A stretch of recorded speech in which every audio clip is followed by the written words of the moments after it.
Hello, everybody, and happy Metal Monday. It is Monday, August 9th, and I just had a nice race this weekend.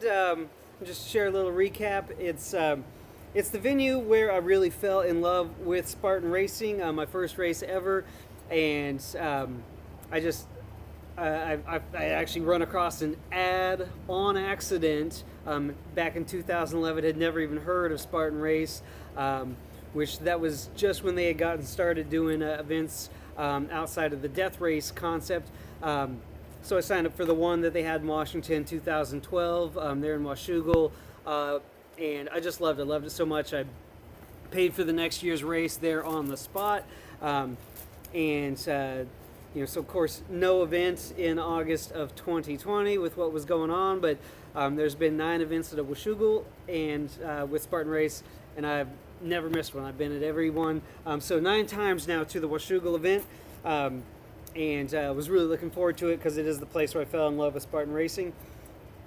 Now going into it, let's say I had a little bit of a concern, and it's because, well, I've had a nagging issue in my shoulders since May, but it hasn't held me up or cost me an obstacle failure as I did the Ultra North Carolina and the Trifecta weekend in Utah. But then on the last rope climb in Utah, I strained something here in the back, like left shoulder blade, in my lat, and so I've been doing no upper body resistance work, but just very repetitively, multiple times a day, going to the stretches for chest, shoulders, back, to try and just keep things loosened up, keep the blood flowing, and hopefully give that muscle opportunity to heal. So because of that, I love Washougal. It's not a championship event, so I had a little. I had to worry a little bit in the morning, going down there, and I'm wondering, am I being stubborn, for the race calendar, for championship rankings and things like that. I don't have to go. I didn't want to let the Washougal streak, I didn't want to have a break in my Washougal streak, but I wondered, am I being, stubborn to just go there because I really want to do it when I've got this issue I need to be concerned about with the lat. But the stretching really paid off, and so I ended up not aggravating anything at all. Was really glad that I went. Especially I had a big sense of relief because of the motion and the fact that where it cropped up in Utah was the third race, the final race, and it was during the rope climb, and I felt it when it happened. So in Washougal, by the time I had done and came down off the rope, and nothing felt off, and nothing, there was no discomfort. That was a big bit of relief. So I did have a little concern heading down there, but I'm like, man, I do not want to miss a Washougal race. And so I had a great experience. It was a really good time being there, and I just wanted to give a little bit of a race recap and walk through some of the stuff that I guess that I experienced, that goes through my mind in being competitive with the racing, and kind of, the mentality, the perspective, and the battle that goes on out there as you're trying to stay ahead, or in some cases, even that day, I'm trying to keep up. So there we go. The start line, the way they set it up, the first probably 5 years plus at Washougal, it was always go straight up the hill, do the climb. They turned around to where we started out on it's a motocross park, so where we started out right there on one of the humps of the motocross trail, and it was at a slope, and we started downhill, which made it a lot of fun, just that everybody could just boom, just go, pedal to the metal, lights out, and a little bit of gravity's assistance on just flying out the gate, red hot. So that was a lot of fun, just cruising down this motocross dirt, mud trail path. And some of the things they did with that course, it was probably the most evenly spaced obstacle placement that I've done on any Spartan race. A lot of times you'll get a big run segment, and then you get a place where they throw a gauntlet at you and really see if they can, if they can wear you down with forearms after forearms after forearms, or heavy, heavy, heavy, multiple carries in a row. This one was just really spaced out. It looked that the course map, it just looked even. Go a decent amount of distance, one obstacle only. Another similar distance, number 2. Another similar distance, number 3. So really even spacing, which probably helps you head right back into your kind of your best effort run stride, because you're not gassed from so much exhaustion with a bunch of obstacles, one right after another, like we get in the gauntlets. So really nice pacing on the race. We do an overwall. I'm out in front, so that's feeling good. I think we got, maybe the second obstacle was probably another wall. I don't have it perfectly memorized, but I know we got through a couple, and I'm out in front. And then we got to the plate drag. Now I went into the plate drag first, and just ahead of me, this other guy. Found out after the race, got to get acquainted with him and talk to him a little bit about the race. So really good athlete. He had a really good tempo. His name was Nathan Miller, and he had come into plate drag after me, and he goes out before I do. So just trying to keep pace. Not I don't want to. I know what my 100% feels like. I call it kind of the red line, and running like right at the red line and max effort, without overdoing it and putting myself into a position of oxygen deficit where you can do a little quick extra sprint for a small amount of time, but the fatigue you're going to get in your muscles, you're going to pay for that and lose more seconds later. So I'm kind of right at the red line, but not wanting to give him any space, and we might do one more obstacle, kind of, I don't know, one of the ones that feels like autopilot. Next up, we got to the bucket carry. And the bucket carry was a little windy path, but it was basically level, so you could keep a good, if not a solid run, like a kind of a jogging tempo with that up on your shoulders. And he's hustling through it, and so I've got to keep pace with that, and I'm hustling through it. And one of the things that I found with, because I've done more than 80 of the Spartan races, is you can keep fighting for the whole victory, keep fighting to win the whole race, come across that finish line first. You don't have to win every moment. You have to win every second. You can pay attention to your body, pay attention to your breathing, and run your race. But those factors like who you're with, and if you're shoulder to shoulder, or what tempo they're setting, can impact how you want to push to not, you don't want to give up mentally just because the guy's ahead of you for a moment, and settle for letting him really spread that gap. If you can keep him in sight, and just keep pushing, and see if maybe where you can find your moment, where you can find your strengths. As the course plays itself out, and so after we had done the bucket carry, and I was lagging behind Nathan, but we start to climb a hill, and I didn't catch right up to him, but I saw that the gap decreased a little bit, and so I kind of keyed in on that my tempo at that point on the incline, I was just closing up a little bit. I mean, so I was a little bit outpacing him on the uphills. But as we, moved through the course, and we're staying out in front, and he was staying out ahead of me, and I'm not going to tell myself, oh, I think I got this. I think I'll be able to outdo this guy on pace. As it turned out at that point, he and I are ahead of the rest of the group that we left with. I already know, look, if we're out in front, and if he's a few steps, up ahead of me, certainly he's got the athletic level and conditioning, to be here, out in front, leading the pack. There's no reason for me to think or assume that I'm going to outdo him on pace later, but I don't want to let him build a big gap and get out of my sight. So that's part of what I'm thinking through the racing. Hanging on to the battle.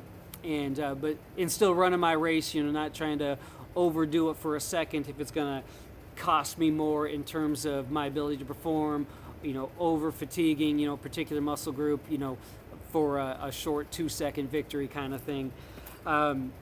So let's see what we do. I know that it was a sprint. It was actually the first that I can think of, the first like really true to form. It really was just a 5K. It was like 3.12 miles. A lot of times the sprints end up spreading, more to 4 miles, even though that's not a 5K. So this one was actually pretty strict. That it was 3.12 for the course map, and also that it was just 20 obstacles. A lot of times you'll expect 20, but it's 20-ish. So that was really evenly tempoed and really kind of, like it felt like standardized in terms of the total distance, the total obstacle number, and then the fact that the obstacles were pretty evenly spaced. So we're fighting for it out there, kind of hustling along the trails as much, as quick as we can, and we get to. We go up a hill. I know, okay, we get to the rope climb, and that's where I had the concern going into it. And since I've been babying that issue with the lat, I was really mindful, really conscientious of my form and the way that I was moving and trying to be really even, and making sure that, both arms were sharing the work, even though I'm left-handed, to avoid favoring the arm, using the arm that I've recently irritated. So it was such a big relief to come off that rope climb. I'm still about the same distance behind Nathan, and then we get into monkey bar, and now I've had this little setback with the shoulders hurting me, then the lat hurting me, so I haven't been doing as much repetition with pull-up bar hangs and the grip work as I would prefer. So just basically just rhythmic and steady across the monkey bars. We weren't getting rained on, so that was nice. They really are so much easier to just have confidence in your grip on a wide bar, monkey bar, dry versus wet. So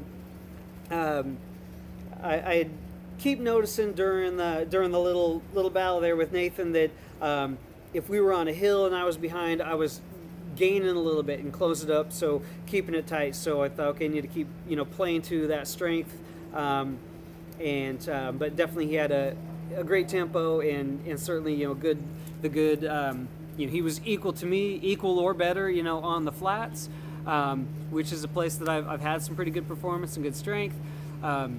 So not long after, let's see what we do. We came out of the monkey bars, went and made the spear throw. We were going in. I had caught up to him, so we went to the spear throw about the same time. I want to make sure if it takes me a couple seconds to really feel comfortable the way my feet are set and the way I'm square to that obstacle, to the target. If you've done a Spartan race, man, that you can get so much anxiety even if you've made 100 spear throws in a row. It doesn't matter, because this one moment in the race, you can get the anxiety because it's the least amount of physical effort, the least amount of calories you're going to put into an exercise or an obstacle on the course to just chuck that spear, as long as it hits, as long as it sticks. But the difference between, okay, a few seconds through a spear and now I'll move on and I'm not exhausted, versus, dang it, it missed, it came out, now I'm doing 30 burpees, and when you do 30 burpees, you're like, now I'm losing time to somebody, so I want to hustle through them as fast as I can.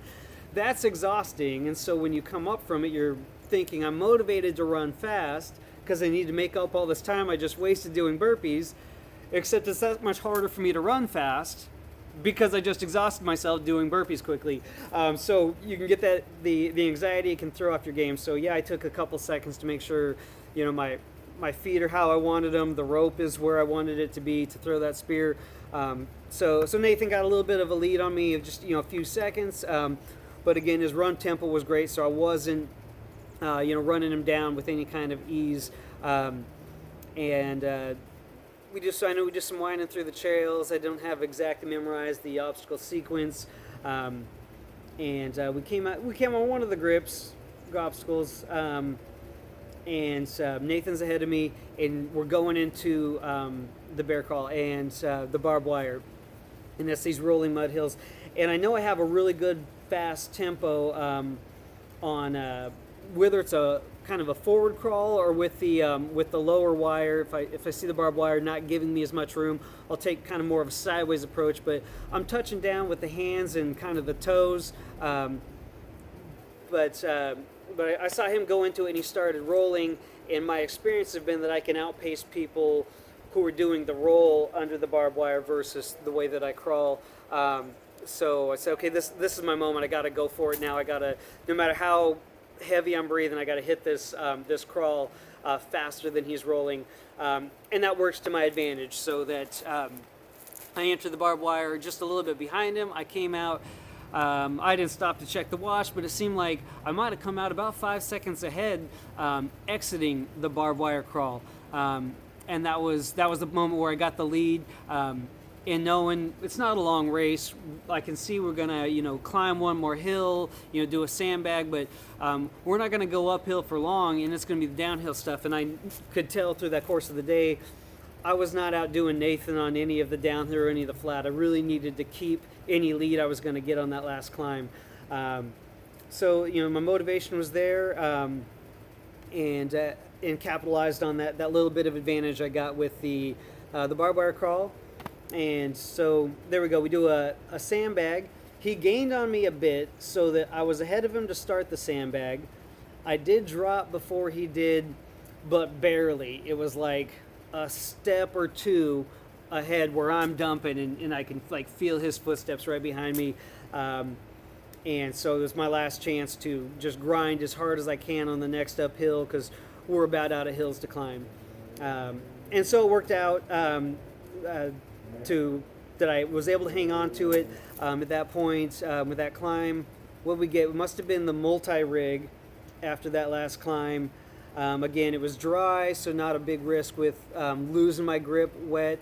I let myself swing hard because they were dry and I felt good control with my grip. I thought if I can gain any seconds, if I can skip a ring and get two of them away, that'll shave some time off this obstacle.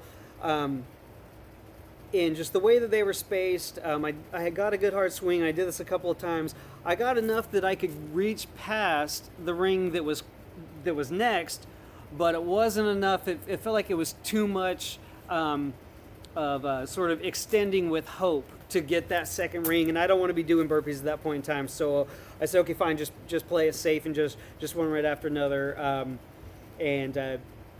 But no burpees, and there was no room for a mistake in this race.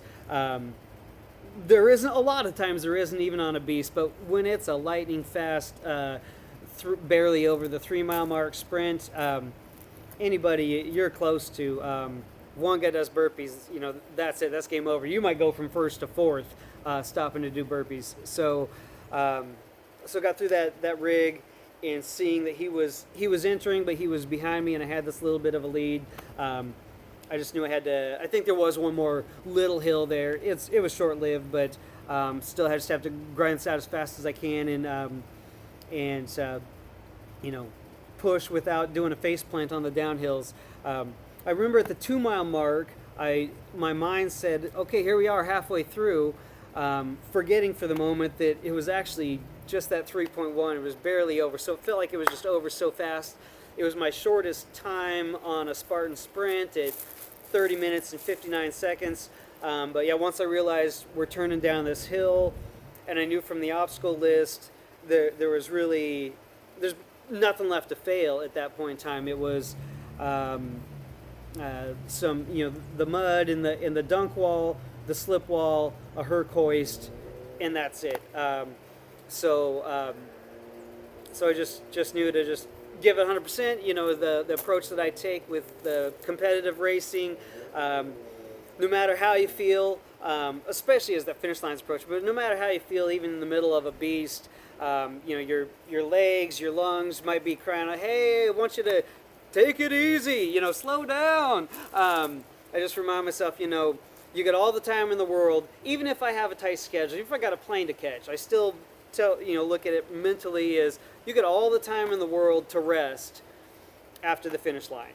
So, if my legs are tired, if my lung is screaming for me to take a break, my heart's pounding, I just tell them, you know what, suck it up and get in line, because across that finish line, you can do all the resting that you want. So, so it was a great race. It was exactly the kind of challenge, and that's what we sign up for. It can feel emotionally comfortable if you're out in front, and maybe you finish an obstacle and you get a chance to glance, and the next guy's not really even close yet, and you're like, okay, I'm in control. Just keep this tempo going, and I got this. But that excitement and that exhilaration, good competition.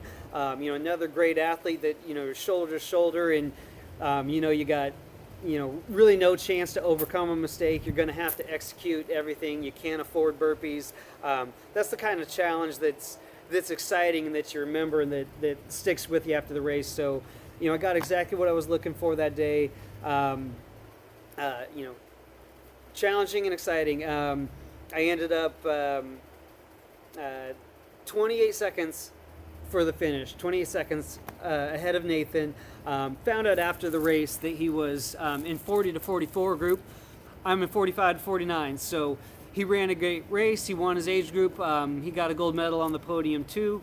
There was a time when he was ahead of me, and then I caught up. We were shoulder to shoulder, and I wondered, like, which group is he in? Is he in mine, or is he in the 40 to 44?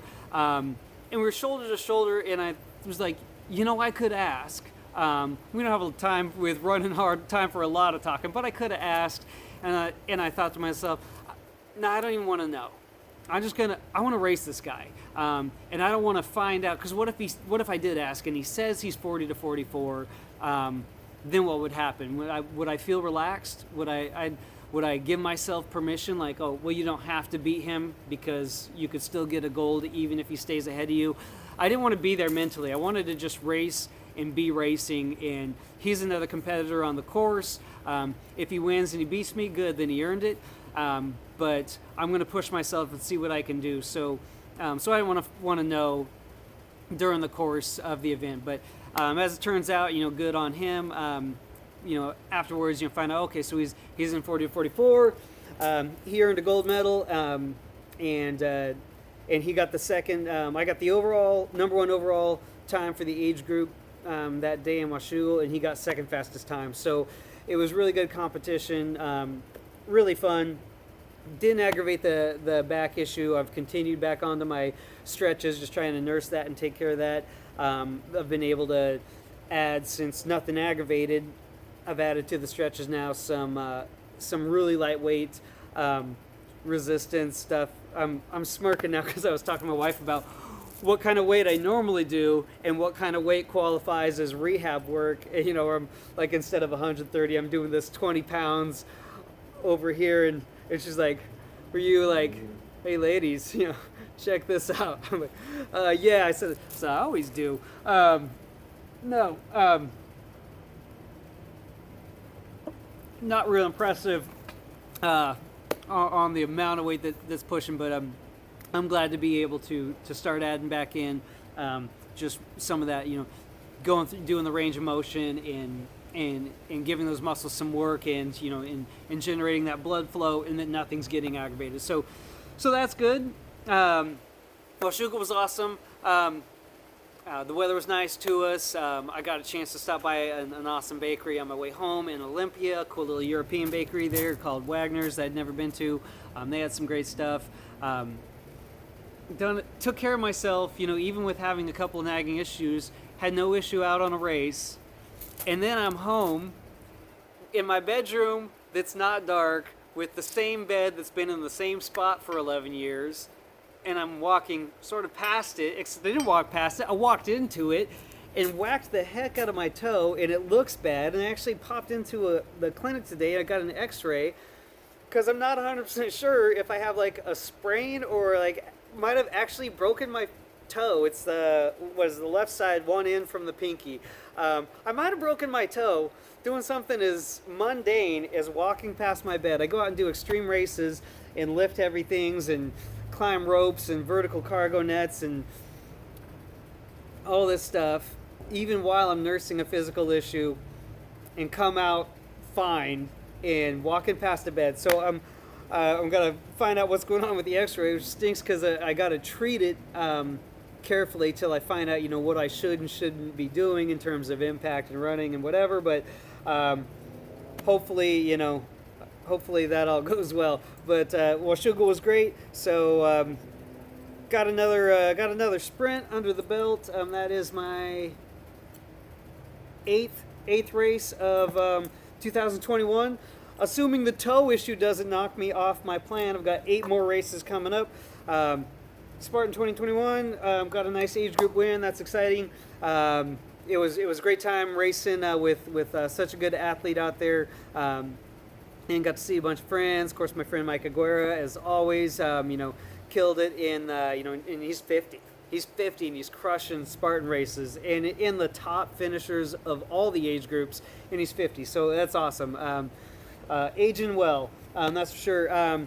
Thanks for watching, and I hope it was entertaining. Hope to see you on a course soon. And shout out to it was fun. It was exciting to meet Sean and Edwin. Got some positive feedback about some of the obstacle tips videos I've had a chance to do and that had been beneficial to him. So it was just really cool to meet him and get encouragement from somebody that's watching the videos. Thank you, Hoka11, for the shoes, and shout out to Glory Apparel. Thank you for the support and helping me continue on the racing journey. Spartan Ireland, thanks for watching. I will see you at the finish line soon.